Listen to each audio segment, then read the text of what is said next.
क्या कभी ऐसा मुमकिन है कि मतलब जो रचनाकार अपनी शुरुआती कहानियों में भारतीय साहित्य के सबसे पवित्र और आदर्श चरित्र गढ़ रहा हो, वही इंसान आगे चलकर एक ऐसी कहानी लिखे जिसमें एक पिता और पुत्र अपनी ही घर की मृत महिला के कफन के पैसों से शराब पी लें? ये विरोधाभास तो है ना? जी। मतलब ये एक ऐसा कॉन्ट्रास्ट है जो किसी भी पाठक को चौंका सकता है। बिल्कुल। लेकिन देखिए, ये विरोधाभास असल में सिर्फ एक व्यक्ति का नहीं था, बल्कि पूरे एक युग का विरोधाभास था। क्योंकि कोई भी लेखक ना अपने आसपास के समाज से अछूता नहीं रह सकता। सही ही कहा। और आज की इस गहन चर्चा में हम इसी विरोधाभास की जो ये पूरी जर्नी है उसकी तह तक जाने वाले हैं। जी। आज हमारे टेबल पे काफी कुछ है। मैं आज कुछ ऐतिहासिक दस्तावेज पढ़ रहा था जिसमें विकिपीडिया के फैक्ट्स थे, सोशल रिसर्च फाउंडेशन और international journal of Hindi research जैसे अकादमिक पत्रिकाओं के बहुत ही गहरे शोध पत्र सामने थे। बहुत बढ़िया स्रोत हैं ये। हाँ, और इनके साथ ही ना उनके शिक्षा दर्शन पर एक विस्तृत अकादमिक लेख भी है। और उनकी एक बहुत ही खास लेकिन थोड़ी कम चर्चित कहानी है दफ्तरी। उसका मूल पाठ भी मेरे पास मौजूद है। अच्छा, दफ्तरी, ये तो बहुत दिलचस्प कहानी है। बिल्कुल। इन सभी स्रोतों को जब एक साथ रखकर देखा जाए ना, तो एक ऐसा मुंशी प्रेमचंद सामने आता है जिसे शायद हमारे स्कूल के पाठ्यक्रम ने कभी पूरी तरह से नहीं दिखाया। हाँ, क्योंकि देखिए, इन सभी स्रोतों को खंगालने का हमारा मकसद सिर्फ कुछ पुरानी कहानियों का सारांश देना नहीं है। हम असल में ये समझना चाहते हैं कि कैसे एक साधारण सी पृष्ठभूमि से आने वाला व्यक्ति कलम का सिपाही बना, कैसे उसकी लेखनी आदर्शवाद की सुरक्षित दुनिया से निकलकर एकदम कठोर यथार्थ पर आ गई। बिल्कुल समाज के सबसे कड़वे यथार्थ की जमीन पर आ गिरी। और सबसे अहम बात यह है कि 20वीं सदी के भारत की नब्ज टटोलने के लिए उनकी रचनाएं आज भी सबसे बेहतरीन शॉर्टकट क्यों मानी जाती हैं। सही बात है। मतलब अगर आज के दौर में कोई हमारी सामाजिक संरचनाओं को, हमारी सामंती मानसिकता या आम भारतीय के सदियों पुराने संघर्ष को समझना चाहे ना, तो प्रेमचंद का साहित्य उसके लिए सबसे प्रामाणिक डेटाबेस का काम करता है। एकदम सही कहा आपने। तो चलिए इस कहानी के पहले पन्ने पर चलते हैं। हम सब उन्हें मुंशी प्रेमचंद के नाम से जानते हैं, लेकिन उनका जन्म 31 जुलाई 1880 को बनारस के पास लम्ही गांव में हुआ था। जी, और उनका असली नाम धनपत राय श्रीवास्तव था। हाँ, धनपत राय। और हमारे स्रोत बताते हैं कि उनका शुरुआती जीवन त्रासदियों की एक अंतहीन श्रृंखला थी। मतलब 7 साल की उम्र में मां का साया उठ गया। बहुत छोटी उम्र थी। हाँ, और फिर 15 साल की उम्र में शादी कर दी गई, और जैसे ही वो 16 साल के हुए, पिता का भी देहांत हो गया। जी, मतलब ये तो ऐसा है जैसे किसी बच्चे को तैरना सिखाने के बजाय सीधे गहरे समुद्र में धकेल दिया जाए। बिल्कुल। जरा सोचिए, आज के किसी युवा की कल्पना करें जिस पर अचानक ये सब टूट पड़े, तो शायद वो बिखर जाएगा। लेकिन ऐसा लगता है कि इन निजी त्रासदियों ने ही उनके अंदर के उस पारखी लेखक की नींव रखी। देखिए, इन घटनाओं के मनोवैज्ञानिक प्रभाव को समझना बहुत जरूरी है। यहाँ पे 15 या 16 साल की जो उम्र होती है ना, वो इंसान के मानसिक विकास का सबसे नाजुक दौर होता है। हाँ, एकदम कच्ची उम्र। बिल्कुल। एक तरफ जहां युवाओं को अपने भविष्य के सपने बुनने चाहिए, वहां धनपत राय पर अचानक एक पूरे परिवार का, सौतेली माँ का और गृहस्थी का भारी बोझ आ गिरा। और हमारे शोध पत्र भी इसी ओर इशारा करते हैं।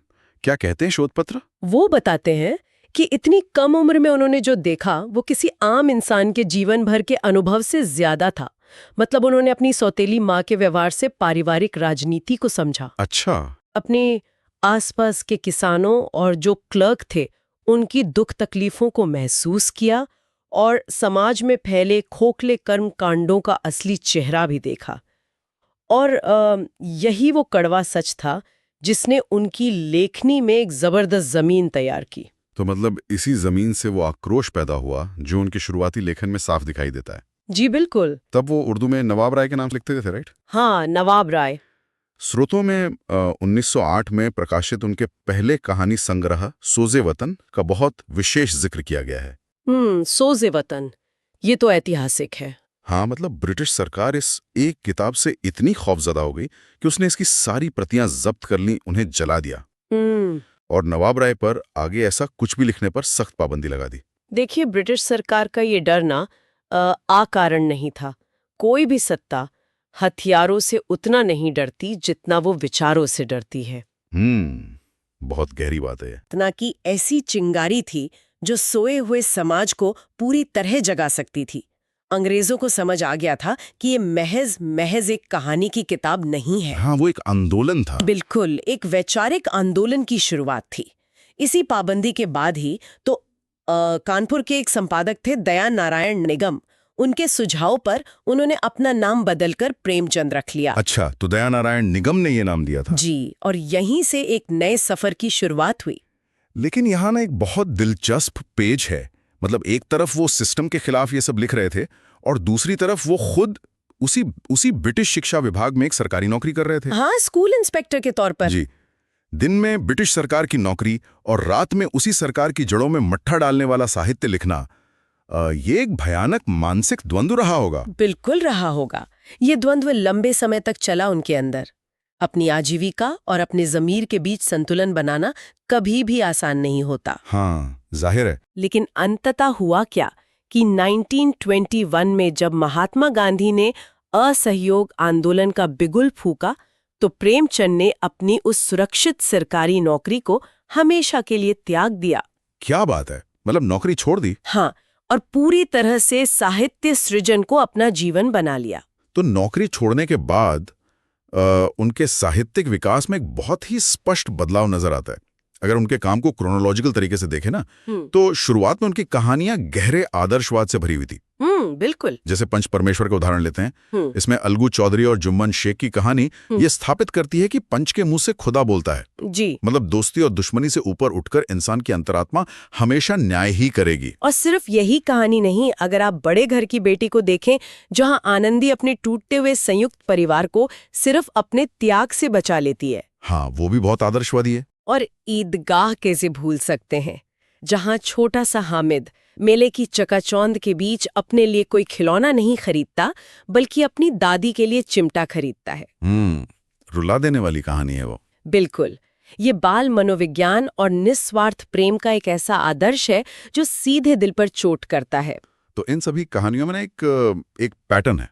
हर कहानी के अंत में कोई ना कोई हृदय परिवर्तन होता है। जी। बुराई पर अच्छाई की जीत होती है और अंत में सब कुछ ठीक हो जाता है। देखिए, इससे अकादमिक और साहित्यिक भाषा में नैतिक समाधान या मॉरल रेजोल्यूशन कहा जाता है। अच्छा, मॉरल रेजोल्यूशन। हाँ, शुरुआत में प्रेमचंद का मानना था कि समाज की समस्याओं को इंसान की नैतिकता और उसकी अंदरूनी अच्छाई को जगाकर सुलझाया जा सकता है। वो अपने पाठकों को एक दिशा दिखाना चाहते थे कि एक आदर्श समाज असल में कैसा होना चाहिए। लेकिन जैसे जैसे समय बीता, ये जो आदर्शवाद था वो टूटने लगा। उनकी बाद के साहित्य में ये नैतिक समाधान गायब सा हो जाता है और उसकी जगह एक बेहद खुरदुरा, कड़वा यथार्थवाद ले लेता है। तो ऐसा क्या हुआ था उनके आसपास जिसने उनकी सोच को इतना बदल दिया? इसका जवाब उस दौर के ऐतिहासिक और सामाजिक हालात में छिपा है। देखिए, 1920 और 30 के दशक तक आते आते जो ब्रिटिश उपनिवेशवाद का शिकंजा था ना, वो और गहरा हो गया था। और इसके साथ ही एक और भयानक व्यवस्था अपने चरम पर थी, सामंतवाद और महाजनी प्रथा। महाजनी प्रथा यानी सूदखोरी। बिल्कुल, लेकिन ये महाजनी प्रथा कोई सामान्य कर्ज लेने की व्यवस्था नहीं थी। ये एक ऐसा चक्रव्यूह था जहां चक्रवृद्धि ब्याज यानी कंपाउंड इंटरेस्ट इतनी तेजी से बढ़ता था कि किसान की पूरी फसल महाजन की हो जाती थी। बाप रे। किसान अपनी ही जमीन पर एक बंधुआ मजदूर बनकर रह जाता था। प्रेमचंद ने अपनी आंखों से देखा कि केवल आदर्शवाद की बातें करने से इस गहरे संस्थागत शोषण का कोई इलाज नहीं होने वाला। और इसी कठोर यथार्थ की झलक हमें उनकी कहानी पूस की रात में मिलती है। जी बिल्कुल। उस कहानी में हल्कू नाम का किसान अपनी फसल बचाने के लिए कड़कड़ाती ठंड में बिना कंबल के खेत में ठिठुरता रहता है। उसका पालतू कुत्ता जबरा ही उसका एकमात्र सहारा है। और अंत में जब नीलगाय उसकी पूरी फसल बर्बाद कर देती हैं, तो वो रोने के बजाय एक अजीब सी राहत महसूस करता है कि कम से कम अब उसे इस जानलेवा ठंड में रात तो नहीं गुजारनी पड़ेगी। हाँ, ये एक इंसान की हार है। बिल्कुल, ये हार है। और इस यथार्थवाद का सबसे चरम और सबसे स्याह रूप 1936 में आई उनकी कहानी कफन में देखने को मिलता है। जी, कफन। इसी कहानी पर मैं आना चाहता था कफन में घीसू और माधव नाम के बाप बेटे अपनी ही मृत पारिवारिक सदस्य के कफन के लिए गांव वालों से चंदा मांगते हैं। लेकिन जब पैसे मिल जाते हैं तो वे कफन खरीदने के बजाय बाजार जाकर भरपेट शराब पीते हैं और पुड़िया खाते हैं। अब यहां मैं रुककर एक सवाल उठाना चाहता हूं आपसे। जी पूछिए। हमारे स्रोत बताते हैं कि कई आलोचक इस सिस्टम की नाकामी कहते हैं, लेकिन एक मिनट के लिए सोचिए, क्या ये महज उन दो इंसानों की नीचता और उनका व्यक्तिगत नैतिक पतन नहीं है? मेरा मतलब है, कोई सिस्टम कितना भी खराब क्यों ना हो, वो किसी इंसान को अपनी मृत पत्नी या बहू के कफन के पैसे से शराब पीने पर कैसे मजबूर कर सकता है? इसमें सिस्टम का क्या दोष? देखिए, आपकी ये जो प्रतिक्रिया है ना, ये बहुत ही स्वाभाविक है। सतह से देखने पर घीसू और माधव से ज्यादा गिरा हुआ इंसान कोई नहीं लगता। बिल्कुल, वही तो। लेकिन हमारे जो अकादमिक स्रोत हैं, वो इस कहानी का एक बहुत गहरा मनोवैज्ञानिक विश्लेषण पेश करते हैं। प्रेमचंद यहाँ व्यक्तिगत नैतिकता की बात नहीं कर रहे हैं, वो पीढ़ियों से चले आ रहे उस भारी शोषण की बात कर रहे हैं जिसने इंसान के अंदर की संवेदना को ही मार दिया है। संवेदना को मार दिया है? इसे थोड़ा और खोलते हैं। बिल्कुल। देखिए, घीसू और माधव उस महाजनी और सामंती व्यवस्था की सबसे निचली सीढ़ी पर खड़े हैं। उन्होंने जिंदगी भर ये देखा है कि जो किसान दिन रात खून पसीना एक करता है वो भी भूखा सोता है, और जो कामचोर है वो भी भूखा सोता है। जब कड़ी मेहनत का परिणाम भी भूखमरी ही है, तो मेहनत करने का आखिर क्या अर्थ रह जाता है? हाँ, लॉजिकल है। इस चरम गरीबी और लगातार शोषण ने उनके अंदर एक रक्षात्मक तंत्र, जिसे हम एक डिफेंस मैकेनिज्म कहते हैं, वो पैदा कर दिया है। उन्होंने महसूस कर लिया है कि इस व्यवस्था में उनके लिए कोई जगह नहीं है। इसलिए जब जीवित इंसान की भूख का कोई मोल नहीं है समाज में, तो मुर्दे के कफन की चिंता करना उनके लिए एकदम बेमानी हो जाता है। प्रेमचंद यहाँ कोई आदर्श समाधान नहीं दे रहे हैं, वो बस इस भयानक सच्चाई को एक तमाचे की तरह समाज के चेहरे पर मार रहे हैं। ये विश्लेषण तो वास्तव में रोंगटे खड़े कर देने वाला है। मतलब सिस्टम ने सिर्फ उनकी आर्थिक कमर नहीं तोड़ी, बल्कि उनके अंदर से इंसान होने का जो मूल तत्व था उसे ही खत्म कर दिया। बिल्कुल, इंसानियत ही छिन गई। लेकिन यथार्थवाद की इस भयानक कड़वाहट के बीच ना, प्रेमचंद मानवीय कमजोरियों और रोजमर्रा के संघर्षों को हास्य और करुणा के साथ भी उकेरते थे। जी। और इसे समझने के लिए हमारे पास उनकी कहानी दफ्तरी का मूल पाठ है। हाँ, दफ्तरी। ये कहानी मध्यवर्गीय मनोविज्ञान और हमारी रोजमर्रा की मजबूरियों का एक बेहतरीन केस स्टडी है। तो चलिए इस कहानी के पन्नों में चलते हैं। एक्सपर्ट, अगर आप इस कहानी के मुख्य पात्र के बारे में हमें कुछ बताएं, क्योंकि उसकी पृष्ठभूमि मुझे बहुत दिलचस्प लगी। जी बिल्कुल। इस कहानी का मुख्य पात्र है रफाकत हुसैन। वो दफ्तर में एक मामूली सा कर्मचारी है जिसे दफ्तरी कहा जाता है। और उसकी तनख्वाह महीने के महज 10 रुपए है। सिर्फ 10 रुपए? हाँ, सिर्फ 10 रुपए। लेकिन उसकी खासियत ये है कि वो इस मामूली आमदनी में भी अपनी पहली पत्नी के साथ बेहद खुश है, संतुष्ट है। उसे जानवरों से एक अजीब सा लगाव है। अच्छा। उसने एक गाय, घोड़ी, कुत्ता, बिल्ली और कुछ मुर्गियां पाल रखी हैं। और उसकी जो पहली पत्नी है, वो इन सब जानवरों की बिना किसी शिकायत के सेवा करती है। वो कभी महंगे गहनों या कपड़ों की मांग नहीं करती। मतलब रफाकत संतोष की एक जीती जागती मुहूर्त है। ये तो ऐसा लगता है जैसे किसी यूटोपियन दुनिया का वर्णन हो रहा हो। अभावों में भी पूर्ण संतुष्टि। हाँ बिल्कुल। लेकिन फिर एक दिन ये पूरी शांति भंग हो जाती है। रफाकत शिकार पर जाता है और पीछे से उसकी पत्नी को सांप काट लेता है। बहुत दुखद। हाँ, और उसकी मृत्यु हो जाती है। इसके बाद रफाकत पूरी तरह टूट जाता है। महीनों तक वो एक वैरागी की तरह जीवन जीता है। दुनियादारी से उसका मोह भंग हो जाता है। लेकिन देखिए, प्रेमचंद जानते हैं कि यथार्थ में इंसान हमेशा वैरागी नहीं रह सकता। ने बाद रफाकत दूसरी शादी कर लेता है और यहीं से मानवीय कमजोरियों का असली खेल शुरू होता है। जो नई पत्नी आती है वो पहली के बिल्कुल उलट है। वो देखने में भले ही बदसूरत हो, लेकिन उसकी जबान बहुत तेज है और वो अपनी वाक्पटुता में माहिर है। और आते ही वो पूरे घर का नक्शा बदल देती है। मतलब वो सीधे सवाल उठाती है कि इंसानों के इस घर में जानवरों पे इतना खर्च क्यों हो रहा है। हाँ, वो जानवरों का दाना पानी बंद करवा देती है और उसकी अपनी लंबी चौड़ी फरमाइशें शुरू हो जाती है कि रोज ताज़ा दूध, मलाई, गोश्त और मिठाइयाँ चाहिए। यहाँ जो नई पत्नी है ना, वो केवल एक खलनायिका नहीं है, बल्कि वो उस उपभोक्तावादी और भौतिकवादी मानसिकता का प्रतीक है जो उस वक्त मध्य वर्ग में तेजी से फैल रही थी। और इस कहानी का जो हिस्सा मुझे सबसे ज्यादा चौंकाता है वो है रफाकत का आत्मसमर्पण। जी। सिर्फ घर में शांति बनाए रखने के लिए और अपनी इस नई पत्नी की तेज जबान से बचने के लिए। वो कल का खुदा मालिक है कि सोच के साथ सब कुछ दांव पर लगा देता है। उसकी प्यारी गाय और घोड़ी बिक जाती हैं। ये मनोवैज्ञानिक बदलाव बहुत गहरा है। यही तो प्रेमचंद की सूक्ष्म नजर है। हम अक्सर बड़ी बड़ी लड़ाइयों की बात करते हैं, लेकिन इंसान सबसे ज्यादा अपने घरेलू मोर्चे पर हारता है। एकदम सही बात है। रफाकत अपनी परिस्थितियों का गुलाम बन जाता है। वो एक गलत जीवन साथी और अपनी मानसिक शांति बनाए रखने की चाहत में अपने सभी उसूलों से समझौता कर लेता है। ये मध्यवर्गीय जीवन का एक बहुत बड़ा और कड़वा सच है। और इस कहानी का अंत ना इस कड़वे सच को और भी ज्यादा मार्मिक बना देता है। बिल्कुल। कहानी के अंत में जब रफाकत कर्ज में गले तक डूब जाता है तो वो अपने बॉस के पास कर्ज मांगने जाता है। ये बॉस ही इस कहानी का नरेटर यानी सूत्रधार है। रफाकत वहां पहुंचता तो है, लेकिन शर्म और आत्मग्लानि के कारण उसके मुंह से एक शब्द नहीं निकलता। वो बिना कुछ कहे चुपचाप मुड़कर लौट जाता है। मतलब एक आदमी जो अपनी ही नजरों में गिर चुका है, उसका ये मौन बहुत भारी है। जी, और नरेटर इस मौन को पढ़ लेता है। वो रफाकत को बुलाकर अपनी तरफ से 5 रुपए इनाम के तौर पर देता है। अच्छा। और यहाँ प्रेमचंद नरेटर के माध्यम से एक बहुत ही शक्तिशाली बात कहलवाते हैं।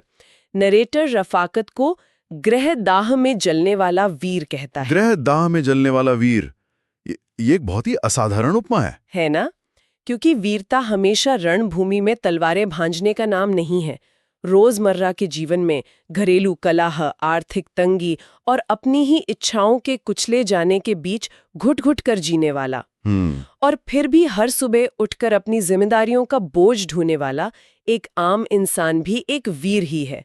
प्रेमचंद यहाँ समाज के उस सबसे उपेक्षित और साधारण आदमी के धैर्य को वीरता का दर्जा दे रहे हैं। बहुत खूब। लेकिन अगर समाज का ताना बाना इतना उलझा हुआ था, जहाँ कफन जैसी संवेदनहीनता पनप रही थी और दफ्तरी जैसी मजबूरियां आम इंसान को निगल रही थीं, तो क्या प्रेमचंद के पास इस पतन को रोकने का कोई उपाय था? क्योंकि हमारे पास जो अकादमिक लेख हैं, वे उनके शिक्षा दर्शन की ओर एक बड़ा इशारा करते हैं। जी। प्रेमचंद का स्पष्ट मानना था कि समाज सुधार का जो सबसे असली और प्रभावी मार्ग है वो शिक्षा ही है। लेकिन वो उस समय की ब्रिटिश शिक्षा व्यवस्था के सख्त आलोचक थे। स्रोत बताते हैं कि उनका मानना था कि अंग्रेजी शिक्षा प्रणाली सिर्फ दफ्तरों के लिए कर्मचारी पैदा करने की मशीन है। बिल्कुल। आखिर उस ब्रिटिश सिस्टम में ऐसी क्या यांत्रिक खराबी थी जिसने प्रेमचंद को इतना मुखर कर दिया? देखिए, इस खराबी को इसके डिजाइन में समझना होगा। ब्रिटिश सत्ता को भारत पर राज करने के लिए विचारकों या नेताओं की जरूरत नहीं थी। हाँ, उन्हें तो क्लर्क चाहिए थे। बिल्कुल। उन्हें ऐसे क्लर्कों की जरूरत थी जो बिना सवाल किए आदेशों का पालन कर सकें। इस शिक्षा प्रणाली ने जानबूझकर छात्रों को उनके समुदाय, उनकी जमीन और उनके कृषि संपर्कों से काट दिया। अच्छा। इसने रटने की विद्या को बढ़ावा दिया और सबसे खतरनाक बात, इसने चरम व्यक्तिवाद को जन्म दिया। इस शिक्षा का अंतिम लक्ष्य महज एक सरकारी नौकरी पाना रह गया था। इसका सीधा संदेश था कि मुझे मेरी तनख्वाह मिल जाए, बाकी समाज या पड़ोस किस हाल में, इससे मुझे कोई मतलब नहीं। अगर हम उनके इस विरोध को देखें तो एक सवाल मेरे जहन में आता है, आप प्रेमचंद सिर्फ आधुनिकता का विरोध कर रहे थे? क्या वे चाहते थे कि हम वापस उसी पुराने जमाने में लौट जाएं और सिर्फ पारंपरिक शिक्षा लें? उनका अपना शिक्षा मॉडल आखिर क्या था? देखिए, ये एक बहुत बड़ी गलतफहमी है कि अगर कोई किसी पश्चिमी व्यवस्था का विरोध करता है तो वो अनिवार्य रूप से रूढ़िवादी ही है। हाँ, ये तो है। प्रेमचंद किसी भी चीज का अंधा अनुकरण नहीं करते थे। जो अकादमिक लेख हम देख रहे हैं उसमें गुरुकुल कांगड़ी का उदाहरण दिया गया है, जिसकी प्रेमचंद ने बहुत प्रशंसा की थी। गुरुकुल कांगड़ी? जी।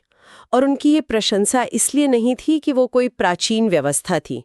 उन्होंने इसकी तारीफ इसलिए की क्योंकि इसका मूल आधार सादा जीवन और उच्च विचार था। अच्छा, सादा जीवन और उच्च विचार। हाँ, वहाँ शिक्षा का मतलब सिर्फ किताबें रटना नहीं था। वहाँ छात्रों को स्वावलंबी बनना, अपने हाथों से मेहनत करना और स्वतंत्र रूप से सोचना सिखाया जाता था।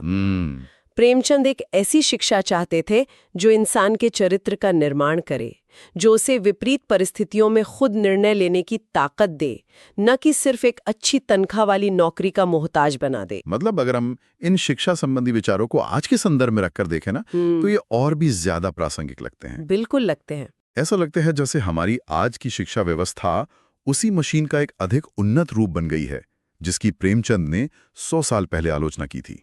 जी, ये एक चिंताजनक निरंतरता है।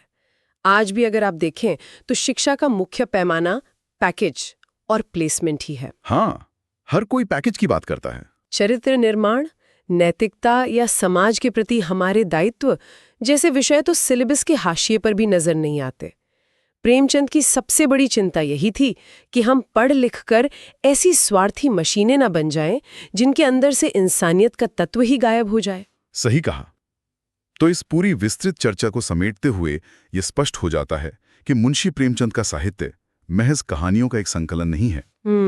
ये 20वीं सदी के भारतीय समाज, उसकी मानसिकताओं, संयुक्त परिवारों के टूटने की गूंज, किसानों के अनकहे दर्द और शिक्षा व्यवस्था की बुनियादी कमियों का सबसे जीवंत दस्तावेज है।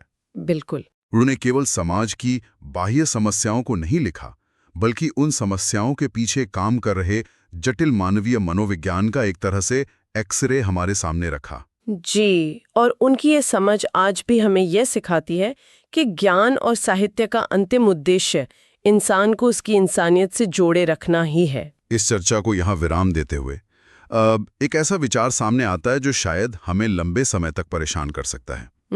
मुंशी प्रेमचंद ने आज से लगभग 1 सदी पहले शिक्षा में बढ़ते व्यक्तिवाद और स्वार्थ को लेकर चेतावनी दी थी। जरा सोचिए, अगर आज के इस अति आधुनिक और डिजिटल युग में प्रेमचंद मौजूद होते, एक ऐसा युग जहां हर इंसान अपने फोन की छोटी सी स्क्रीन में कैद है। हाँ, बिल्कुल। जहां वर्चुअल दुनिया की चकाचौंध ने वास्तविक मानवीय रिश्तों को धुंधला कर दिया है और जहां मैं और मेरा ही जीवन का सबसे बड़ा फलसफा बन गया है, तो उनके यथार्थवाद की कहानी का मुख्य पात्र आज कैसा होता?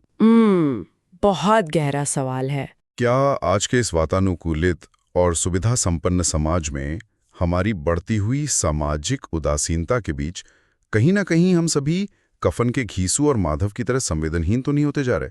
ये एक ऐसा सवाल है जो प्रेमचंद का साहित्य आज के हर इंसान के सामने खड़ा करता है। इस गहन चर्चा में शामिल होने के लिए बहुत बहुत धन्यवाद।